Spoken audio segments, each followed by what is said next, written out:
à tous, c'est Cléa. Aujourd'hui je vous retrouve pour une nouvelle vidéo et ça va être un test d'une pâte. Donc une pâte qui vient d'Amazon et qui est de la marque Timoning. Et voilà comment elle se présente.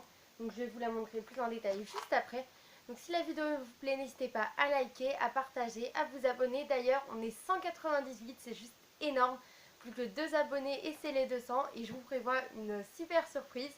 Donc n'hésitez pas à partager un max pour qu'on atteigne les 200 au plus vite et que la surprise sorte bientôt. Et donc je vous laisse tout de suite avec la vidéo, j'espère qu'elle vous plaira. Bon visionnage! Voilà comment se présente la boîte. Donc je trouve que la boîte est plutôt jolie, donc pleine de couleurs. Et donc il est indiqué dessus, donc on a 36 couleurs de pâte, que c'est sécurisé et que c'est pour les enfants de moins de 3 ans. Ce que je trouve un peu bizarre, puisque la pâte polymère, c'est censé être pour les enfants de plus de 6 ans, puisque si on se frotte les yeux ou qu'on la mange, c'est très dangereux. En plus, des enfants de 3 ans ne peuvent rien faire avec, il vaut mieux alors leur donner de la pâte à modeler. Mais bon, on a donc des petits outils en plastique, donc qui sont pas forcément tous utiles, mais c'est bien qu'on en ait. Et il y en a beaucoup, il me semble qu'il y en a 14, je crois. On a ensuite un petit sachet avec des apprêts, donc ça je trouve ça vraiment super. Il y a une barrette, plusieurs petits straps et des grelots. Et on a ensuite les couleurs de pâte. Donc, par contre, un des problèmes, c'est que vous voyez là, il y a du blanc et du translucide, mais c'est nulle part indiqué. Et donc en fait, on s'en rend compte qu'à la cuisson. Donc si on a fait une création, donc on pense avoir mis du blanc et que finalement ça devient translucide, c'est un peu du gâchis quoi. Et il y a des couleurs, bon voilà, qui sont pas forcément terribles, mais bon, au moins il y a un peu de tout, donc du fluo, pas vraiment de pastel, mais plusieurs couleurs. On a ensuite un petit livret, donc derrière il y a des petites idées de création. Donc sur le devant, pareil, une image, donc c'est écrit les conseils d'utilisation, après il y a le matériel. Il y a les méthodes pour cuire, donc il y a la méthode avec le four, donc la méthode traditionnelle, donc de 15 à 30 minutes, de 110 à 130 degrés. Méthode au sèche-cheveux, donc ça je connaissais pas du tout, mais je pense pas que ça serve pour une cuisson, c'est peut-être plus pour une pré-cuisson, l'équivalent du heat gun. Et il y a aussi avec la bouilloire. Et là, il y a aussi des petits modèles, mais qui sont pas très beaux selon moi. Enfin, je trouve pas ça super recherché et détaillé, quoi. Et on va passer au test. Donc je vais prendre cette pâte car je trouve qu'elle fait un peu pâte à gâteau et j'ai décidé de réaliser une gaufre pour ce test. Donc le paquet, je n'aime pas trop comment c'est fait, je trouve ça pas très pratique, on est obligé d'ouvrir avec les ciseaux et donc là j'avais ouvert juste comme ça. Et finalement j'ai pas réussi à retirer la pâte car elle était un petit peu trop coincée. Donc finalement j'ai ouvert le côté, mais du coup c'est un peu dommage parce qu'on peut pas refermer le paquet. Enfin je trouve que le paquet n'est pas très pratique, c'est un peu dommage. Ensuite, donc je vais venir y couper. Donc ça se présente comme la Fimo, donc sous forme de barre. Donc ça j'aime bien. Donc la pâte est vraiment très facile à couper, donc assez molle. Enfin, mais pas trop non plus quoi. Et en plus, là comme on est en hiver, vous allez voir qu'au début elle était un petit peu cassante. Mais après l'avoir malaxée, c'est une texture comme de la Fimo Soft. Ouais, je comparerais vraiment ça comme oui, de la Fimo Soft. Peut-être qu'en été c'est un peu plus mou. Mais là, elle était très agréable à travailler au niveau de la consistance de la pâte. Donc, je vais tester un mélange. Pour ça, je vais prendre de la pâte que je viens de prendre et du blanc. Donc, faites bien attention à ne pas prendre le translucide. Et je vais les mélanger pour obtenir une pâte à gâteau un peu plus claire. Donc, voilà ce que ça donne. Au niveau du mélange, ça s'est vraiment très bien fait. Assez rapidement. Et on n'a pas du tout de démarcation de couleur, pas de marbrure. Et vous voyez que ça n'a absolument pas sali les mains. Donc ça c'est plutôt bien parce que même la pâte Fimo des fois me salit les mains quand c'est des couleurs comme le rouge, le vert, etc. Et je vais passer au test de la plaque de texture. Donc je vais prendre ma plaque de texture gaufre qui vient de chez Graines Créatives et l'étaler dessus. Donc ça se décolle très bien, pas de souci. J'ai même pas mis de farine et ça a super bien pris les motifs. Donc je pensais pas que ça prendrait aussi bien les détails. Donc ça je valide à fond. Je vais prendre ensuite mon petit dotting tool pour peaufiner un peu les trous, apporter un petit peu de détails. Bon ça c'est optionnel, hein, c'était juste pour que ma gaufre soit un peu plus réaliste. Et je vais faire pareil avec le petit dotting tool, repasser pareil dans les creux. Ensuite je vais passer au test de pastel sec, enfin de poudre. Donc j'aurais pu aussi tester avec de la poudre Fimo, mais j'en ai pas tout simplement. C'est pour ça que j'ai fait avec les pastels. Et vous pouvez voir que même avec les pastels secs d'Action, qui sont pas de la super qualité quand même qu'on se le dise, ça marche super bien, ça colore super bien. Et ça reste bien dans les trous. Donc ça c'est vraiment bien. Je valide également. Ensuite je vais passer à la texture avec une brosse à dents. Et ça marche bien. Par contre je remarque juste que la pâte prend un peu la poussière. Un peu plus que la Fimo. Mais bon après il suffit d'un petit coup de lingette ou d'un peu de dissolvant. Et ça part. Voilà le résultat. Donc je suis super contente. Pour l'instant ça donne un rendu très réaliste. Rien à dire. Ensuite, je vais passer au test du moule. Donc, je vais prendre un des moules d'AliExpress que je vous avais montré dans ma vidéo sur les produits d'AliExpress pour la Fimo. Et donc, j'ai pris le sorte de petit donut. Bon, je viens prendre ma pâte à gâteau. Donc, je l'ai mise très grossièrement parce que c'est pas une création que je vais garder. Et donc, oui, j'ai pas pris soin de. Enfin, par exemple, il y a des petites fissures et tout, mais ça vient de la façon dont j'ai mis la pâte. Hein. Ça vient pas du tout de la pâte en elle-même, quoi. Donc, ça se défait assez facilement. Hein. Ça je m'en doutais. Et ça a super bien pris les détails du moule comme pour la plaque de texture. Donc franchement c'est une pâte qui prend super bien les détails. Après peut-être pas dans les moules fait maison mais...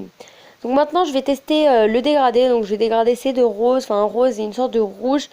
Et ensuite je vais découper un petit baume-moellette dans n'importe pièce. Donc je commence par faire deux cônes, enfin deux sortes de cônes. J'ai fait ça vite fait. Et je viens les souder ensemble pour former une sorte de rectangle. Enfin, j'ai fait ça au doigt assez grossièrement, hein. Mais bon, vous pouvez également faire avec votre lame. Et je prends mon rouleau, je vais commencer à étaler, je vais replier, je réétale, je replie. Enfin voilà, vous faites ça à chaque fois et ça va vous donner normalement un joli dégradé. Donc vous allez voir par la suite que le dégradé n'a pas super bien fonctionné. Le rose clair a pris un peu le dessus, on voit plus trop le rouge foncé. Je trouve ça dommage parce que c'était des couleurs qui étaient assez jolies. Donc cette pâte n'est pas forcément faite pour les dégradés. Voilà. Euh, donc pour le dégradé, je valide pas trop.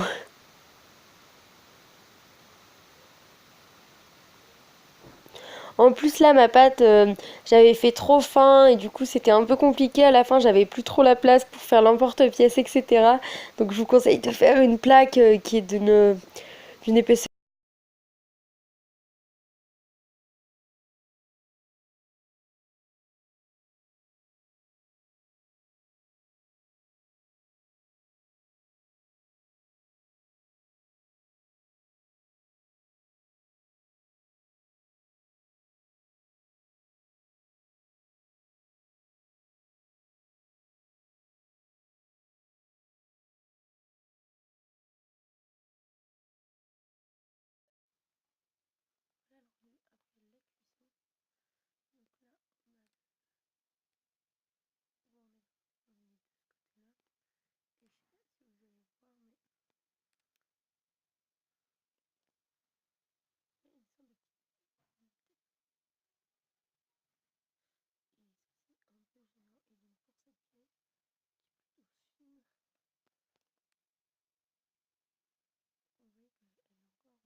Du coup, en conclusion, je trouve que cette pâte est vraiment pas mal pour son prix, mais je la conseillerais plutôt à des débutants. Donc tout d'abord parce que elle coûte vraiment pas cher, comme je viens de vous le dire, ce qui est un bon point parce qu'on ne va pas se cacher que la Fimo, la Prémo et la Cérmite, c'est quand même un gros budget. Donc quand on débute, surtout que si on n'est pas sûr d'aimer, etc., c'est vraiment un beau cadeau à faire à quelqu'un, donc pour Noël, pour son anniversaire, comme on veut, et à des prix pas trop élevés. Et on a beaucoup de couleurs en plus, donc ça permet de pouvoir tester beaucoup de choses. En plus, on a les petits outils donc qui sont pas de super qualité puisqu'ils sont en plastique et certains sont pas très utiles, mais pour commencer c'est plutôt pas mal. Et avec les petits sachets d'accessoires, les grelots, les straps et tout, je trouve ça vraiment cool. Ensuite, au niveau des points négatifs, on a que le dégradé se fait pas très bien. Donc en tout cas moi quand j'ai essayé ça n'a pas super bien fait. Après le mélange se fait bien, pas de souci. Sinon en autre point négatif, je dirais que c'est la cuisson, donc ça reste un peu souple. Après c'est peut-être, comme je vous l'ai dit tout à l'heure, comme je l'ai mis qu'à 110 degrés. Sinon il y a un peu deux petites bulles d'air. Mais bon, c'est pas hyper grave, mais c'est un peu dommage, ça fait un rendu moins fini quoi. Et donc si vous vendez vos créations, que vous faites de la pâte polymère à niveau plutôt confirmé, je vous conseille quand même la Fimo qui sera toujours un rendu plus joli. Dans les points qui sont cool, le mélange donc se fait très bien. Comme vous avez vu dans la revue, dans les moules pareil, ça ne met pas du tout de pâte sur les mains, pas de couleur. Donc au niveau de ça c'est vraiment bien. Donc cette pâte vraiment je vous la conseille, mais plutôt si vous débutez. Et voilà, vous pouvez toujours faire des trucs sympas avec. Après il y a des choses comme tout ce qui est technique traditionnelle, les cannes, les dégradés, tout ce qui est motifs, plaques de motifs, etc. C'est pas la pâte qu'il faut pour faire ça, ça c'est plus pour faire par exemple des petites gourmandises ou des personnages kawaii, pas forcément trop détaillés. Enfin voilà, j'espère que la vidéo vous a plu, que j'ai été assez claire et que vous avez bien tout compris et que je vous aurais fait peut-être découvrir une nouvelle pâte. Enfin voilà, je vous retrouve la semaine prochaine pour une nouvelle vidéo. Salut!